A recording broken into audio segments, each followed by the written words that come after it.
Buenas noches, bienvenidos a Geopolítica.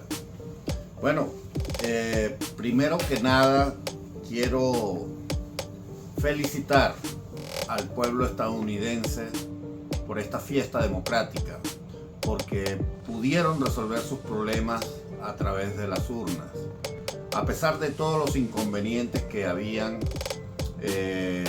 como el video de Kentucky, de que una máquina no funcionaba bien, de las denuncias que existieron en Filadelfia.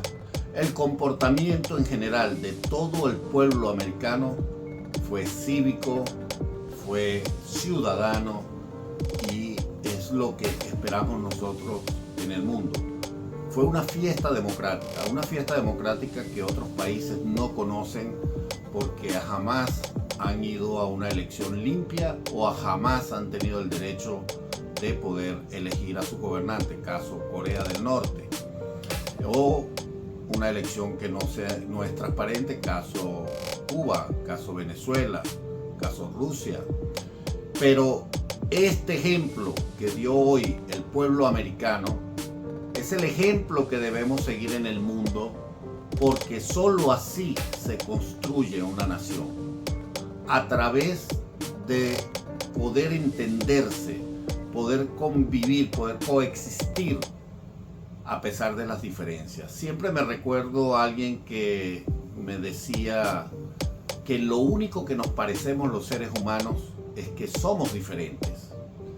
Y cuando entendemos esa diferencia es que podemos transitar hacia una relación o una dinámica relacional que es efectiva y es productiva para una sociedad. Recordemos que las sociedades o la política como tal es el arte de negociar. La política es la guerra en la paz, y la geopolítica pues ya abarca un poco más, ya va, aparte de manejar la guerra en la paz, maneja la guerra en la guerra. Pero bueno, volviendo al punto que nos encontramos acá en Geopolítica, muy contento por esta fiesta electoral. Nuevamente felicito al pueblo americano por ese civismo que demostró. También quiero felicitar y reconocer a la candidata Kamala Harris, quien reconoció el triunfo del presidente Trump a tempranas horas de la noche, después de la medianoche, porque esto también ayuda a quitar y disipar esa narrativa que se venía tejiendo de que las elecciones estaban muy pegadas, de que era un empate técnico. Incluso se llamó que podía existir la posibilidad, que solo ha pasado una sola vez en 200 años en los Estados Unidos, que quedara en empate con 268 delegados cada uno, y esta decisión fuese al Congreso para así elegir al presidente a través del Congreso. Gracias a Dios ese escenario no se dio, porque es un escenario bien complicado. Pero bueno, felicito a la candidata Kamala Harris por haber aceptado su derrota, porque eso pues también demuestra que tiene espíritu competitivo y pues a veces se gana, a veces se pierde. Y precisamente los que hacemos política estamos hechos de derrotas, porque los políticos que triunfan son aquellos que insisten y se exigen a sí mismos. Ejemplo, el presidente Trump. Vieron por todo lo que pasó: 3 intentos de asesinato, un montón de juicios, le pusieron cargo por todos lados, le pusieron multas, le pusieron, bueno, recuerden aquella fianza de 435 millones, si mal no recuerdo. Y pues el presidente Trump siguió adelante, porque él decía que esto es una lucha entre el bien y el mal. Pero ¿qué nos queda a nosotros, los que vivimos en los Estados Unidos y los que no viven en los Estados Unidos? Es aprender de esta experiencia. Debemos aprender, tomar todo lo bueno de esta experiencia, pero sin antes, no podemos olvidar cómo fue el tránsito para que el presidente Trump llegara a este triunfo. Pero antes que eso, quiero mostrarles cómo en geopolítica estamos muy contentos, porque estuvimos muy cerca del resultado final, o lo que va a ser el resultado final una vez que ya se entregue Alaska, se entregue Michigan y se entregue Nevada y Arizona. Nosotros, y se lo voy a poner en el video para que lo vean, nosotros dijimos que pronosticábamos en uno de nuestros escenarios, por el modelo que desarrollamos, pronosticamos que los resultados iban a estar entre los 305 y los 320 delegados para el presidente Trump. Pues, y remarcamos que nuestro número mágico era 312 delegados. Si cuando lleguen los resultados, hasta ahorita el presidente Trump tiene 277 delegados. Recuerden que falta Michigan, que va ganando, falta Alaska, que va ganando, falta Nevada, que va ganando, y falta Arizona, que va ganando. Sumando todos estos delegados para el presidente Trump, estamos entre 311 y 314 delegados. En geopolítica nos sentimos muy contentos porque nuestro análisis nos dio 312 delegados, y para nosotros, un programa que está empezando en la media, un programa que quiere mostrarles a ustedes cómo se maneja la geopolítica en el mundo, es un verdadero éxito, y es un éxito que es de ustedes por acompañarnos en este programa desde que comenzamos a hacerlo. Y pues hemos recibido muchísimas felicitaciones por el programa que estamos haciendo, nuestro compañero Pedro Correa y mi persona. Este es un programa que he llevado a ustedes con mucho sacrificio y con inclusive pocos recursos, aunque parezca que tenemos muchos recursos. No, los recursos que tenemos son recursos de voluntad, de espíritu, que queremos hacer las cosas bien para usted. Pero bueno, pasando este tema, le paso el video de nuestro pronóstico. Véanlo para que ustedes mismos certifiquen que lo que dijimos es verdad. Virginia.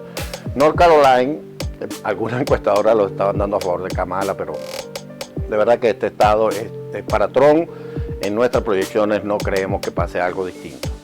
En el estado de Georgia también creemos que Georgia será para el presidente Trump y no creemos que pase nada distinto. Ahora vamos a estos estados complicados. Fíjense, y dejé para último Wisconsin, Michigan, Filadelfia. Los dejé para último. ¿Por qué? Porque el presidente Trump, sin estos tres estados, él está obteniendo en uno de los modelos que hicimos 268 delegados. Solo le faltarían dos delegados para él hacerse con la presidencia de la República. Si el presidente Trump gana Filadelfia, que hasta ahora las proyecciones nos dicen que puede hacerse con Filadelfia, el presidente Trump quedaría con 287 colegios. Esto ya le adjudicaría la presidencia de los Estados Unidos. Si seguimos en nuestro análisis y le sumamos que en Wisconsin también nuestro modelo nos dice que lo va a ganar el presidente Trump, o lo puede ganar el presidente Trump, y en Michigan lo puede ganar el presidente Trump, entonces estaríamos hablando de que el presidente Trump se puede hacer con la presidencia con más de 305 colegios, y estaría entre 305 a 320, pero nuestro número mágico, para que se recuerden de este número y que recuerden que desde geopolítica se los dijimos, no somos dueños de la verdad, pero somos matemáticos. Y puede ser que nos equivoquemos, no somos, como les digo, los dueños de la verdad, pero en nuestros modelos matemáticos nos dice que el presidente Trump será el próximo presidente de los Estados Unidos con 312 delegados. Ese es el número mágico desde geopolítica. Y esto, por supuesto, que tiene muy nervioso, por supuesto, a los del Partido Demócrata. Viendo esto, de verdad que nos sentimos muy bien. Queremos también felicitar a la gente de Strategy and Tactics, que es una compañía que se dedica a el asesoramiento político electoral, al marketing político para campañas electorales.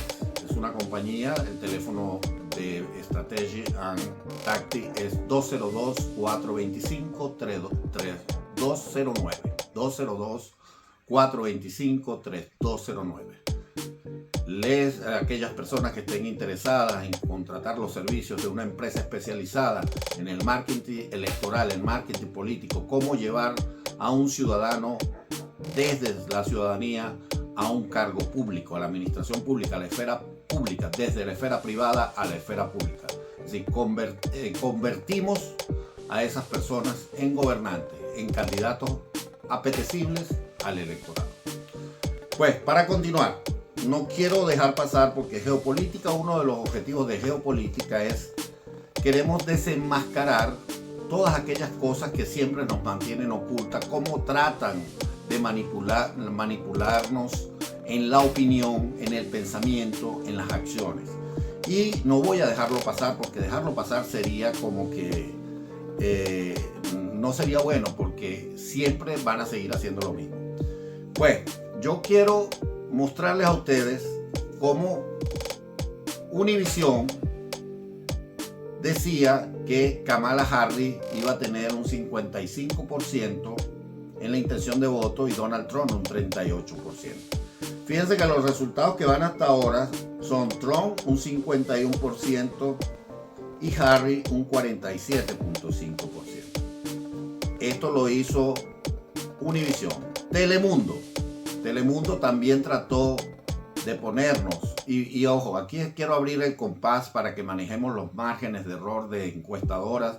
Un margen de error de una encuesta podría estar entre el 3%, pero ya más del 3% ya genera dudas.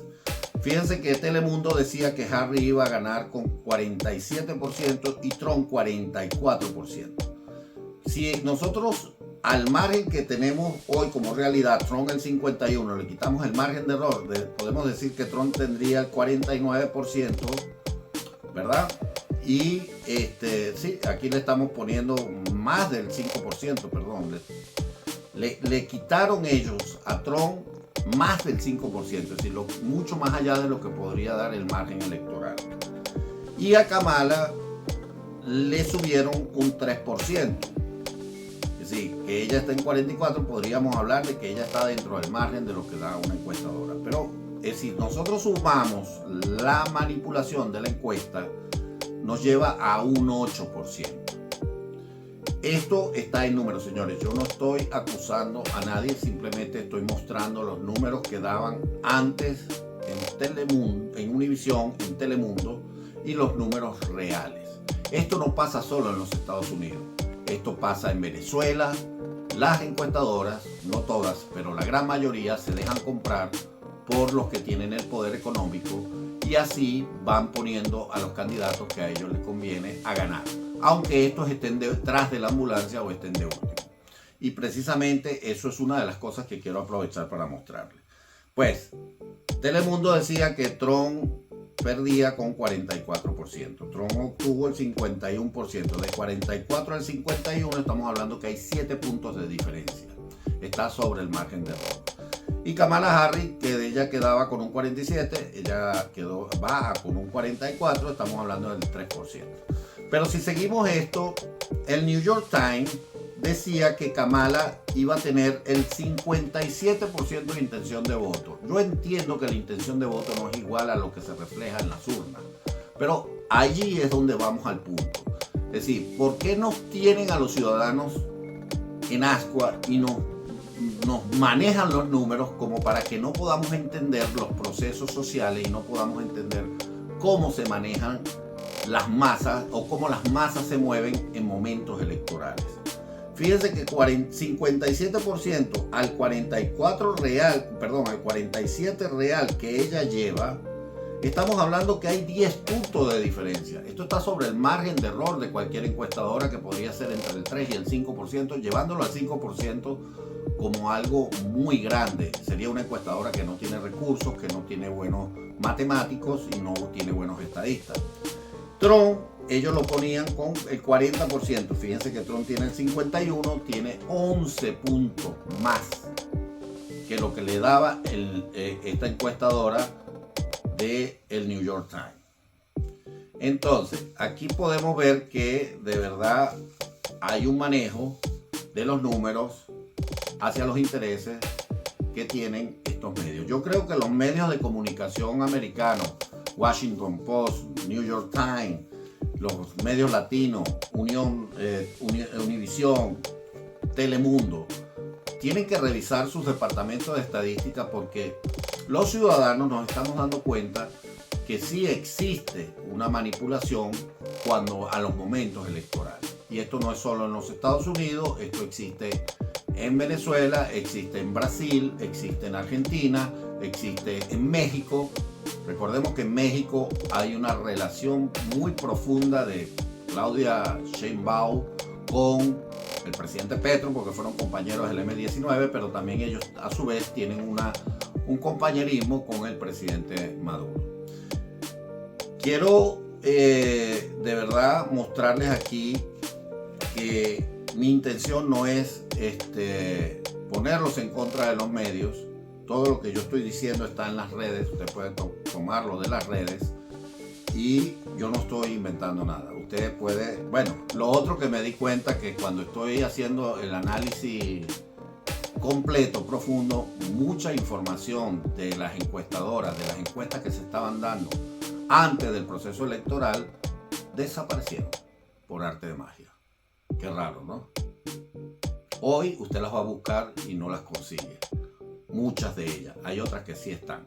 Que es casi imposible que puedan desaparecerlas porque hay gente que guardó información, como previamente lo estaba haciendo yo, porque yo sí quería hacer un análisis comparativo entre las encuestas, y sí, quién encuestaba y los resultados reales.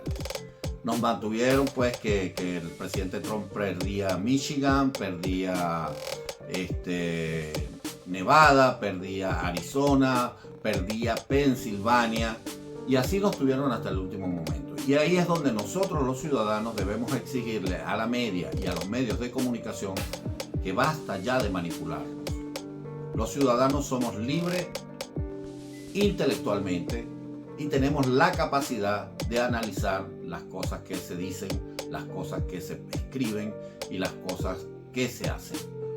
Entonces, en geopolítica, precisamente los problemas que tenemos en el mundo, y han sido problemas causados por la izquierda y sus alianzas oscuras, es para que usted no se entere de lo que verdaderamente está pasando en el mundo y que usted no pueda saber que hay relaciones entre un grupo terrorista Hezbollah y el grupo terrorista de la FARC en Colombia, o que hay una relación directa entre el régimen de Venezuela y los terroristas de Hamas, o que también hay una simpatía del régimen de Venezuela con el régimen talibán, o que el presidente ruso tiene una alianza con el presidente de Siria porque ellos tienen intereses comunes. Que eso no es malo, los intereses comunes. Lo que es malo es lo que están haciendo esos gobiernos en cada uno de esos países.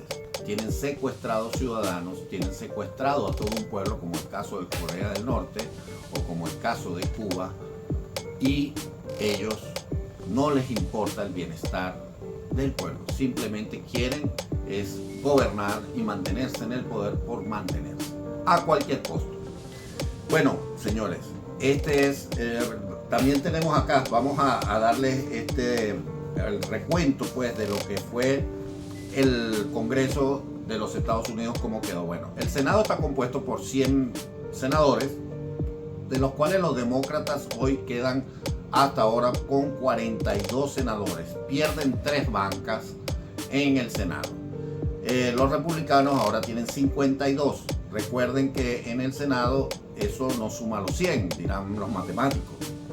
Por supuesto, porque existían 2 personas muertas, es decir, 2 senadores que habían muerto, y hay 4 independientes que se habían aliado con los demócratas, y por eso es que los demócratas tenían mayoría en el Senado. En la Cámara de Representantes está compuesta por 435 miembros, de los cuales hasta ahora llevan los demócratas 177 a 180 bancas ganadas. Hasta ahora van perdiendo una banca. Y los republicanos llevan 197 a 198, van ganando una banca. Y pues recuerden que no todas las elecciones se hacen el mismo día, hay cargos que se van haciendo cuando les vence el periodo a la persona que está en ese cargo, y por eso que usted cuando suma no le da los 435. Pues les quiero dar las gracias. Quiero también felicitar al presidente Trump porque nos dio una demostración de valentía, una demostración de lo que es saber cuando uno se marca un objetivo, cómo ir hacia ese objetivo y pues agarrado de la mano de Dios. Y yo siempre digo, si yo tengo que elegir, porque mucha gente me está diciendo, bueno, Leonardo, tienes que tratar de ser imparcial en el programa. Y sí, yo tengo que ser imparcial con una izquierda como la de Boris, de Chile. Pero yo no puedo ser imparcial con Maduro. Yo no puedo darle a Maduro ningún beneficio de la duda o ponerme del lado de él de ninguna forma, porque eso sería ponerme en contra de la libertad del pueblo, sería ponerme a favor de que tenga 2.000 presos políticos, sería ponerme a favor de que las mujeres venezolanas están siendo violadas en otras latitudes o están trabajando o tienen subtrabajo porque Maduro tiene secuestrado a nuestro pueblo. O sería yo también, para mantener la imparcialidad, que yo me ponga en algunas ocasiones a favor del dictador de Corea del Norte. Eso en geopolítica no va a pasar. Nosotros buscamos la justicia, buscamos la paz, pero a través de la justicia, y jamás vamos a estar a favor por mostrarnos en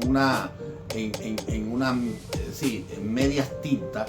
Nosotros sí tenemos un color y es el color de la justicia, es el color de la verdad. Si decir la verdad, si ir a favor de la justicia significa ser imparcial, pues en geopolítica somos imparciales, porque buscamos la verdad, buscamos la justicia y buscamos la paz. Por eso quiero dejar esa posición bien clara, porque ya hemos tenido varias opiniones que son bien recibidas, porque cuando hay izquierda buena, izquierda que quiere el bienestar de la gente, que no oprime, que no busca el poder por el poder, nosotros vamos a decir las cosas buenas de esa izquierda. Si no, pues no vieran que nosotros creemos que Bukele está haciendo un buen gobierno, a pesar que para muchos no lo creen así, pero Bukele viene de la izquierda, para los que no lo saben. Bukele fue alcalde con apoyo de la izquierda, pero es un presidente que está haciendo las cosas bien. El presidente Boris en Chile, a mí me parece que tiene una postura bien humana, una postura bien en democracia, es decir, con visión democrática, y pues nosotros respetamos esa posición.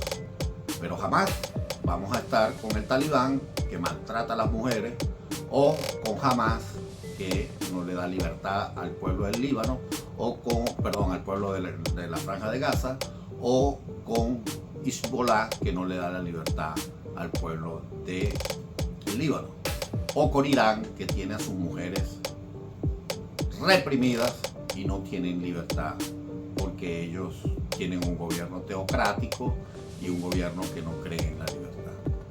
En geopolítica estamos bien ubicados y eso es lo que queremos con usted, ponerle el mundo en sus manos para que usted pueda tomar sus propias decisiones. Usted es el único que puede darnos su evaluación de lo que estamos haciendo. Muchísimas gracias.